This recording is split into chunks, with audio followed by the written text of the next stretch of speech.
Hello my friend and welcome. I'm very glad that you're here. I'm twin number 3. In this video I will introduce the second beginning that is described in any detail in the book of Genesis. This beginning represents for us a second way of life. In the first beginning of Genesis, deputy creator spirits called Elohim were fragmented, fallen into either male or female. Now male and female, Zachar and Nekeba in Hebrew, are more like what we would call genders than sexes. These are not the normal words for man and woman, boy and girl. These terms always have the connotation of breeder, and they're used of animals as well as people. So as genders, they represent more what we would call straight men and straight women. I showed in earlier videos that if the commandments of these fragmented Elohim are followed, the result is spiritual and planetary death.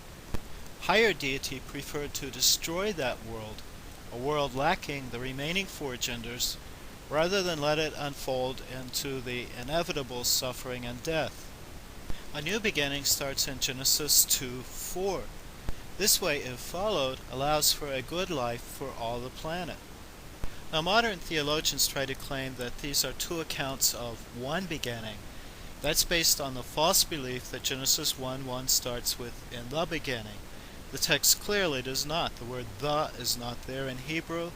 It begins with "in a beginning."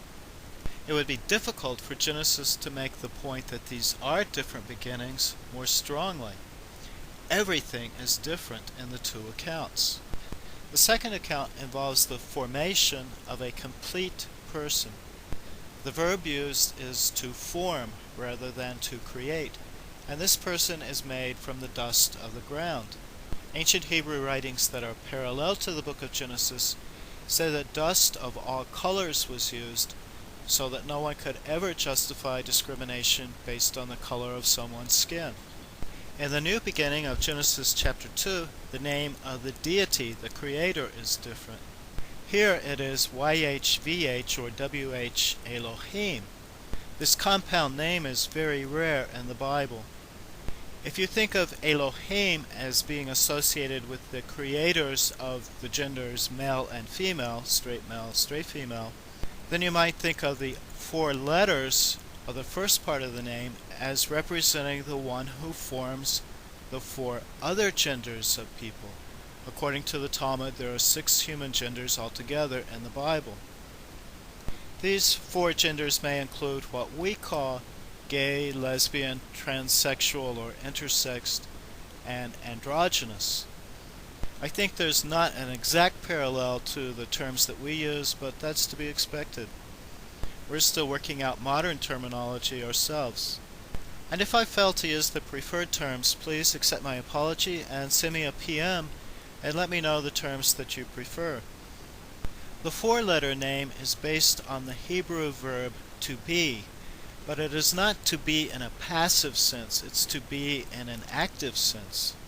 We often think of being and doing as representing a passive or active state respectively. Maybe this is more like saying to cause to be.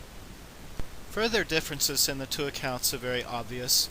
Here the person is made first rather than last. We have one complete person made rather than 2 people who are fragmented into male and female.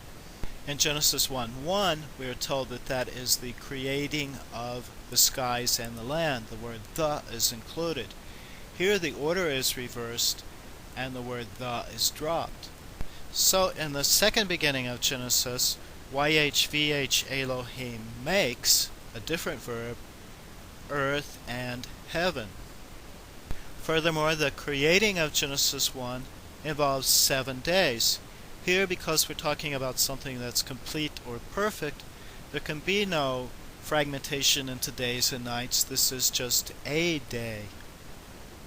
In addition, rather than having upper waters and lower waters, as in Genesis 1, these are idioms for male and female reproductive fluids, we have a mist that comes up from the ground.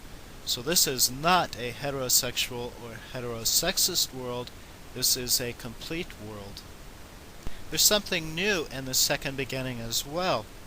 YHVH Elohim breathes into the complete person Nishmat Chaim. That means higher living souls, or higher souls of lives. These higher souls are capable of living at a level greater than that of just survival, or what we might call an animal level of existence concerned with feeding and breeding, as the fragmented Elohim were in Genesis 1. These souls are capable of more. The fact, though, that the term is plural and we're talking about one complete person is interesting. There is a tradition that all of us were present in the complete person. The name for this complete person in Hebrew is Ha-Adam. That essentially means the human. If you're familiar with the Bible, you know that this person is destined for what's called the fall. That's a sin that brought death and suffering into humanity. After the fall, the name changes to Adam, Adam. The Ha is dropped. So with the, it's the human. Without it, it's just Adam. Not everyone, not every soul that was present took part in the fall, though. We will see in Genesis 3 that after the fall there is Adam, the woman, and still Ha-Adam, those souls that did not take part in the fall. Put another way, these are the souls that did not fragment into either Zachar or Nekeba, breeder male or breeder female. Now remember that higher deity wanted to destroy the world of fragmented male and female Elohim? Why did higher deity not do that? And why do we have a second formation occurring? Furthermore, if there were many beginnings, why are we told only about these two? The quick answer is because these two are very relevant to us. We have a choice as to which world we're going to live in, that of Genesis 1 or that of Genesis 2. The fragmented world with the fragmented Elohim commandments that lead to death, or a complete world. So the second beginning of Genesis represents an opportunity. Rather than destroying the world, higher deity created humanity and gave us the opportunity of repairing the world. In fact, we can repair not just our world, but all planes of existence. This repair is called Tikkun Olam, the term I use at the beginning of my videos. Put another way, we are born with a spiritual purpose.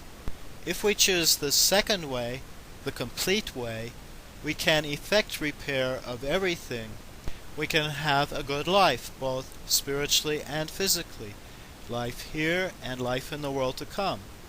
Much of the rest of the Bible is an attempt to explain how to live the second way, how to put it into practice on a societal level.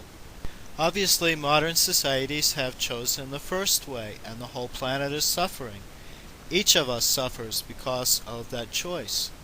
But Genesis makes the point that we don't have to be helpless victims of that system. So we're told about the two systems simply because there are consequences to our choices. If we choose one, we get death. If we choose the other, we get life. In addition, if we choose the second way, we are empowered to be able to do the transformation of everything. So, to this point, Genesis has set the stage for what happened to that complete person, and what happened to that person is very relevant to all of us. Please look for the second part of this video. Thank you so much for listening. Take care, blessed be blessed. I'm twin number 3.